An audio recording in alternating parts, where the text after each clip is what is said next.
अस्सलाम वालेकुम। I am Wasim Rahman from channel Khwaja Farid lecture. आज हम जो है वो डिस्कस करेंगे फर्स्ट ईयर बियोलॉजी का चैप्टर नंबर जो है वो 11। उसका टॉपिक जो है वो है डार्क रिएक्शन। कि डार्क रिएक्शन क्या होते हैं, या इसका दूसरा नाम जो है वो केल्विन साइकिल भी हम कहते हैं। अब सबसे पहले हमने जो है वो पीछे पढ़ा था कि लाइट रिएक्शन में जो है वो क्या हुआ था, लाइट इन्वॉल्व हुई थी और उसके नतीजे में क्या बने थे कि एटीपी और एनएडीपीएच। कब बने थे? जब साइक्लिक और नॉन साइक्लिक फास्फोरिलेशन हो रही थी, तो उस वक्त जो है वो क्या बना था, एटीपी और एनएडीपीएच। अब वो जो थे लाइट डिपेंडेंट रिएक्शन थे। अब हम जो आज पढ़ रहे हैं वो क्या है, लाइट इंडिपेंडेंट रिएक्शन, यानी वो रिएक्शन जो लाइट की गैर मौजूदगी में होती हैं। अब सबसे पहले अगर हम इसका नाम देखें डार्क रिएक्शन, अब पहले तो आप ये देख लें कि जो डार्क का मतलब क्या होता है, अंधेरा। अब वो रिएक्शन जो अंधेरे में होते हैं ये नहीं इसका मतलब ये है कि वो रिएक्शन जिनके लिए लाइट की मौजूदगी ज़रूरी नहीं है, उनको हम क्या कहते हैं, डार्क रिएक्शन का नाम कहते हैं। अब डार्क रिएक्शन क्या होते हैं, रात के वक्त भी हो रहे होते हैं, दिन के वक्त भी हो रहे होते हैं। अब इनके लिए जो है वो सिर्फ लाइट की ज़रूरत नहीं होती, और ये दोनों दिन के वक्त भी और रात के वक्त भी हो रहे होते हैं।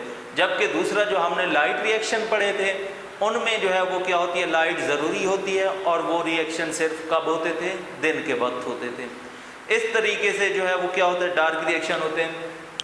अब इसकी हम डिस्कवरी की बात करें तो साइंसदान था मेलविन कैल्विन था, उन्होंने जो है वो इसको डिस्कवर किया था। उसके साथ उसके कोवर्कर भी शामिल थे।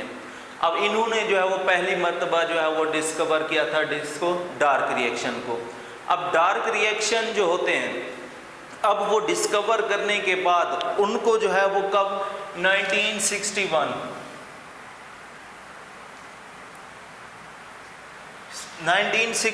के ऊपर जो है वो इसको इसी डार्क रिएक्शन यानी केल्विन साइकिल जिसे हम कहते हैं, उसी के नाम पर नाम रखा गया था, केल्विन साइकिल का। और इसी की डिस्कवरी की बुनियाद पर जो है वो किसको, केल्विन को जो है वो नोबेल प्राइज़ दिया गया था। अब जो डार्क रिएक्शन होते हैं, पहले तो हम देखते हैं कि ये होते कहाँ पर होते हैं। अब जो डार्क रिएक्शन है वो क्लोरोप्लास्ट होता है, क्लोरोप्लास्ट का स्ट्रोमा, कि क्लोरोप्लास्ट के अंदर जो लिक्विड मौजूद होता है जिसे हम स्ट्रोमा का नाम देते हैं, वहाँ पर जो है वो डार्क रिएक्शन हो रहे होते हैं। अब डार्क रिएक्शन में होता क्या है, डार्क रिएक्शन में जो है वो क्या होता है कि एटीपी और एनएडीपीएच जो लाइट रिएक्शन के दौरान बने थे, उनकी क्या होती है, रिडक्शन होती है, फिक्सेशन होती है, कार्बन को फिक्स करते हैं, और इसमें क्या होते हैं, बहुत से एंजाइम इन्वॉल्व होते हैं, और उसके नतीजे में जो है वो कार्बोहाइड्रेट्स लाइक ग्लूकोज, स्टार्च वगैरह जो है ये बनते हैं। जब हम फोटोसिंथेसिस की बात करते हैं तो उसमें जब ग्लूकोज बनता है वो इसी डार्क रिएक्शन में बन रहा होता है। ये हो गया। अब इस डार्क रिएक्शन जो है, इसको जो है वो स्टेप वाइज जो है वो हम आज डिस्कस करेंगे कि पहला स्टेप जो होता है वो कौन सा होता है, कार्बन फिक्सेशन। दूसरा स्टेप क्या कौन सा होता है, रिडक्शन। तीसरा स्टेप जो होता है वो क्या है, regeneration of CO2 acceptor and RUBP, कि दोबारा जो है वो रीजनरेट क्या होगा। अब हम जो पढ़ रहे हैं वो सिंपल जो है वो इजीली जो है वो साइकिल ड्रा किया हुआ है। हम देखेंगे कि ये 3 स्टेप जो है वो साइकिल के कौन कौन से मरले में हो रहे होते हैं, और उस दौरान कौन कौन सी चेंजेस हो रही होती हैं। इस तरीके से अब आ जाए, सबसे पहला जो है वो कार्बन फिक्सेशन। अब जब साइकिल शुरू होता है तो पहले से मौजूद होता है एक कंपाउंड मौजूद होता है जिसे हम कहते हैं RUBP। RUBP किसे कहते हैं, राइबोलोज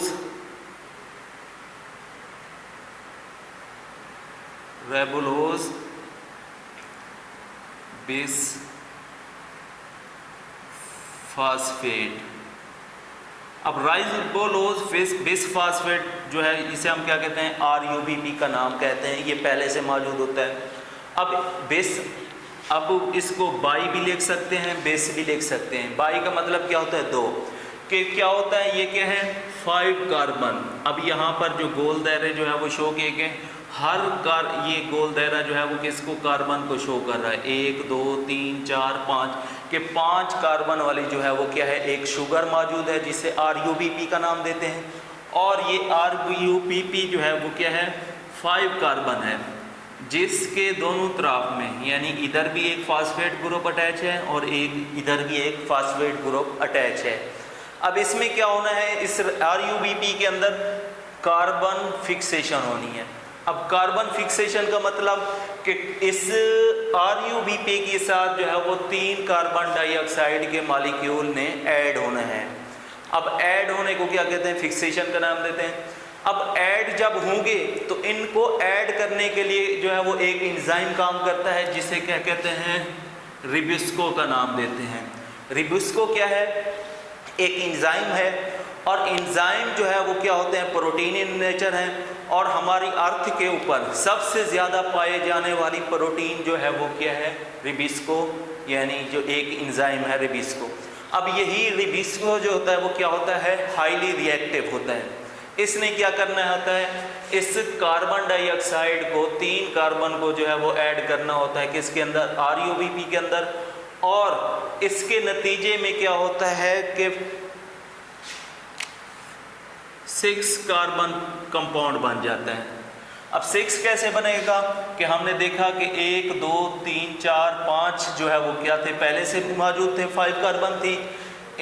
जैसे ही क्या होंगे? कार्बन आएंगे तो इसके साथ मिलकर क्या बनेगा? 6 कार्बन की जो है वो चेन बनेगी। अब यहाँ पर सिर्फ जो है वो हम प्रोसेस देख रहे हैं कि कितने कार्बन आएंगे, कि बाद में जो है वो इसकी कैलकुलेशन करेंगे कि कितनी कार्बन आए थे, कितने जो है वो रिएक्ट हो गए, कितने जो है वो मॉलिक्यूल बनेंगे। अब क्या हुआ? 5 कार्बन थी, उसके साथ जो है वो एक और कार्बन जो है वो CO2 से आया। किसने रिएक्शन करवाया? रिबुस्को, एक एंजाइम है। अब उसके नतीजे में जो है वो क्या बना? 6 कार्बन कंपाउंड बन गया। अब 6 जो कार्बन कंपाउंड होता है वो क्या होता है? अनस्टेबल होता है, हाईली अनस्टेबल। कि एक मरतबा जैसे ही बनता है तो उसके बाद जो है वो ये क्या हो जाता है? अनस्टेबल होने की वजह से ये ब्रेक डाउन हो जाता है 3 कार्बन के अंदर। कि ये 6 था, 6 कार्बन था, अब ये क्या होता है? अनस्टेबल होने की वजह से ये क्या होता है? 6 कार्बन जो है वो कंपाउंड के में टूट जाता है, जिसे हम नाम देते हैं 3-फॉस्फोग्लिसरेट, या इसका दूसरा नाम जो है वो PGA का नाम फॉस्फोग्लिसरिक एसिड भी हम इसको कहते हैं। क्यों? क्योंकि यहाँ पर 6 कार्बन थी, अब वो अनस्टेबल होने की वजह से ब्रेक हुआ। ब्रेक होने से जो है वो क्या बना? 6 कार्बन वाला जो है वो कंपाउंड बना। इसको हम नाम देते हैं 6-फॉस्फेट ग्लिसरेट, या इसको जो है वो PGA का नाम देते हैं। अब ये जो है वो क्या था? फेज़ 1। फेज़ 1 का मतलब कि जो है वो क्या है? पहला स्टेप जो है वो कार्बन की फिक्सेशन हो गई, कि किस तरीके से जो है वो कार्बन आया, मिला, उसके नतीजे में 6 कार्बन कंपाउंड बना। फिर क्या हुआ? वो 6 कार्बन जो है वो ब्रेक हुआ, उससे जो है वो 3 कार्बन, अब ये जो बना है ये कौन सा है? 3 कार्बन कंपाउंड है, और ये इसको हम नाम देते हैं 3-फॉस्फोग्लिसरेट, या इसको जो है वो PGA यानी फॉस्फोग्लिसरिक एसिड का नाम भी देते हैं। उसके बाद अब जब PGA बन जाएगा, कितने मॉलिक्यूल बनेंगे? इस 6 यहाँ पर मैंने लिखा है कि 6 मॉलिक्यूल जो है वो PGA के बनेंगे। अब इसको डिस्कशन जो है वो बाद में करेंगे कि कैसे बने थे ऊपर। अब वो PGA जो बनेगा, 6 जो PGA बने, अब वही जो PGA हैं वो क्या करेंगे? 6 ATP जो है उनसे क्या करेंगे? फास्फेट ग्रुप जो है वो वसूल करेंगे, और ATP किस में चेंज हो जाएगा? ADP के अंदर। कि एडिनोसिन ट्राईफॉस्फेट के 6 मॉलिक्यूल थे, उन्होंने फास्फेट ग्रुप रिलीज़ किया, और उसके नतीजे में जो है वो क्या? वो चेंज हो गए एडिनोसिन डाईफॉस्फेट के अंदर। अब उस फास्फेट ने क्या किया? उस फास्फेट ने जो है वो क्या बना दिया?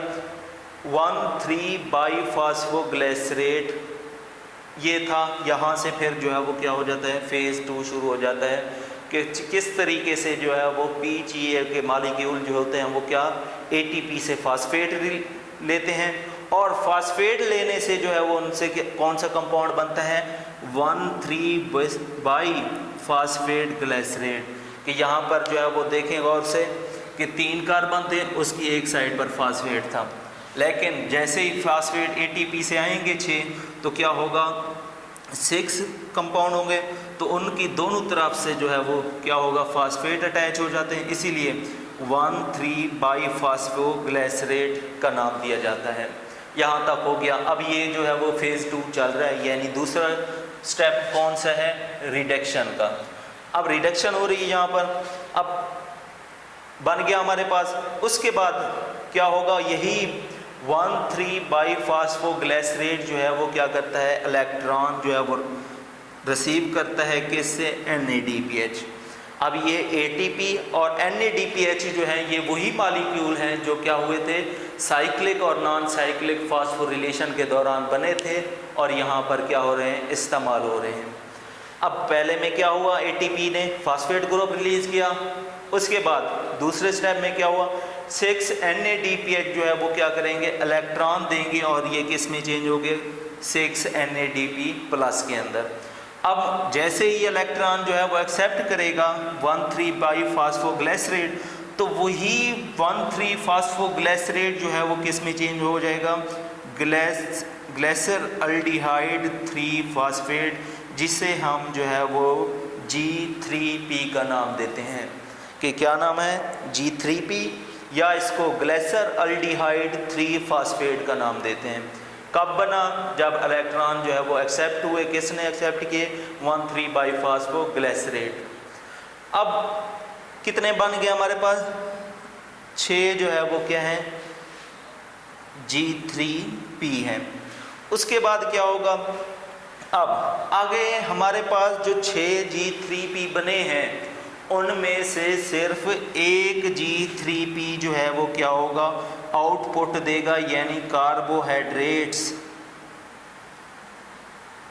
कार्बोहाइड्रेट मसलन जो है वो ग्लूकोज बन रही है, कि इन 6 में से सिर्फ एक G3P जो है वो क्या आउटपुट देगा, बाकी जो 5 होंगे वो आगे साइकिल में चले जाएंगे। सिर्फ एक G3P से जो है वो क्या बनेगा, ग्लूकोज। कौन सी ग्लूकोज, जो हम जो है वो फोटोसिंथेसिस की इक्वेशन लिखते हैं तो उस दौरान जो ग्लूकोज बनती है वो इसी G3P जो है वो ये ग्लूकोज बना के दे रहा होता है। इस तरीके से अब एक जो है वो पहले 6 थे, अब एक ने क्या किया, G3P ने आउटपुट दिया, उससे क्या ग्लूकोज हो गई, सक्रो, कार्बोहाइड्रेट कोई भी हो सकता है वो बन जाता है। अब नेक्स्ट क्या होता है, अगले स्टेप में 6 थे G3P, आगे जब जाएंगे तो वो क्या बन जाएंगे, 5 के कितने बच जाएंगे, एक तो इस्तेमाल हो गया था, उनमें से 6 में से, और 5 जो है वो RUB यानी राइबोलोज फास्फेट बचेंगे। राइबोलोज फास्फेट बचेंगे कि फास्फेट जो होगा वो सिर्फ क्या होगा, एक साइड पे अटैच होगा, इसलिए हम इसको क्या कहते हैं, राइबोलोज फास्फेट। अगर राइबोलोज बाई फास्फेट के देखें तो उसमें क्या था, फास्फेट दोनों साइड से अटैच होता। ये हो गया। अब यहाँ तक पहुँचने के बाद जो है वो फेज़ 2 जो है वो कंप्लीट हो जाता है, यानी रिडक्शन का स्टेप भी कंप्लीट हो गया। पहले कार्बन फिक्सेशन हुई, फिर रिडक्शन हुई, उसके बाद यहाँ से जो है वो फिर क्या होता है, फेज़ 3 का स्टेप शुरू हो जाता है, फेज़ 3। अब ये कौन सा 3 स्टेप है कि इसमें क्या होता है, रीजनरेशन ऑफ CO2 एक्सेप्टर यानी RUBP जो है वो कैसे बनेगा, कि हमारे पास जो है डार्क रिएक्शन जो थे उसका आउटपुट तो मिल गया कि ग्लूकोज तो बन गया। अब जो 5 थे RUP, जो 5 बने थे राइबोलोज फास्फेट, अब वही क्या होगी, उनकी रीजनरेशन होगी किसके अंदर, CO2 एक्सेप्टर के अंदर, ताकि यही जो 5 RUBP हैं वो क्या हों, एक्सेप्टर जो CO2 एक्सेप्टर करने वाले बन जाएं। तो इस दौरान क्या होता है, दोबारा जो है वो क्या बनता है, ATP से फास्फेट रिलीज़ होते हैं। अब इसमें जो है वो बहुत से एंजाइम इन्वॉल्व होते हैं जो इस 5 RUBP को अंदर चेंज कर देते हैं, किसके अंदर, RUBP के अंदर, राइबोलोज बाई फास्फेट के अंदर।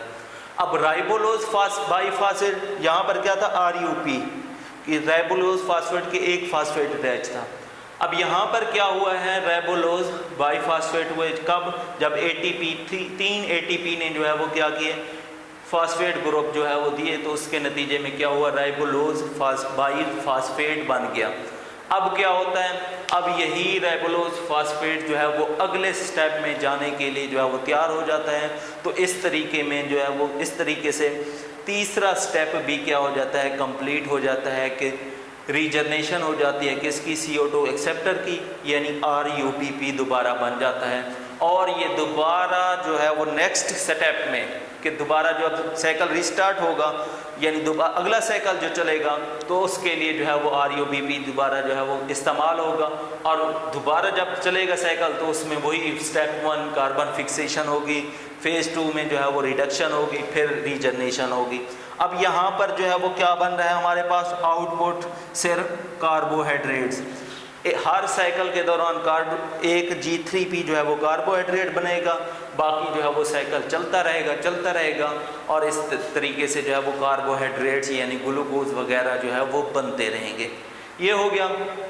अब यहाँ पर हम देखें कि ये जो RUBP है, अब यहाँ पर हमने लिखा है कि 6, कैसे 6 बन गए, कि जो 6 PGA बने हैं वो कैसे बने हैं। अब यहाँ पर देखें तो ये क्या होती है, 2 चेन होती हैं। अब इसकी जो होती है वो कितनी, 2 नहीं सॉरी 3 जो है वो क्या होते हैं, RUBP के मॉलिक्यूल होते हैं कि 5 कार्बन यानी 5 कार्बन वाले जो है वो RUBP के कितने, 3 मॉलिक्यूल होते हैं। और 3 जो है वो कार्बन जो है वो इन्हीं 3 मॉलिक्यूल जो है वो RUBP के साथ रिएक्ट करते हैं, तो उसके नतीजे में क्या बनते हैं, 3 जो है वो 6 कार्बन वाले मॉलिक्यूल बनते हैं। 6 बन गए। अब इस तरह ये यहाँ पर जो है वो मैंने एक जो है वो शो की हुई है, इसी तरीके से जो है वो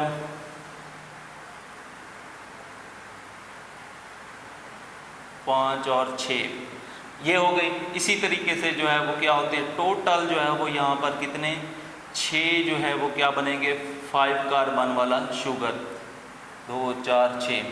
अब जब क्या होगी, रिडक्शन होगी, हमने कहा था कि ये 6 कार्बन कंपाउंड जो है वो क्या होगा, ये अनस्टेबल होता है, तो ये क्या होगा, ये 3 में कन्वर्ट हो जाएगा किसके अंदर, 3 कार्बन वाले। अब टोटल कितने बनेंगे, 1 2 3 4 5 6। तो इसलिए यहाँ पर हमने लिखा है कि कितने, 6 मॉलिक्यूल 3 फास्फोग्लिसराइड यानी 6 जो है वो PGA बने, फिर उससे 6 जो है वो 1,3 बिस बाइफॉस्फेट ग्लिसराइड बने, फिर उससे जो है वो 6 जो है वो G3P बने, फिर उससे जो है वो एक G3P जो है वो क्या हुआ, इस्तेमाल हुआ, और 5 जो है वो अगले साइकिल को जो है वो दोबारा रीस्टार्ट करने के लिए जो है वो आगे इस्तेमाल हो जाते हैं। इस तरीके से जो है वो साइकिल चलता रहता है और कार्बोहाइड्रेट यानी ग्लूकोज वगैरह जो है वो बनती रहती हैं। ये था हमारा आज का टॉपिक कि डार्क रिएक्शन जो है वो क्या होते हैं, और कैल्विन साइकिल जिसको हम दूसरा नाम कैल्विन साइकिल भी कहते हैं, क्यों, उसकी डिस्कवरी की बुनियाद पर। इसके मुतालिक अगर कोई क्वेश्चन हो तो आप कमेंट कर सकते हैं। अल्लाह हाफिज़।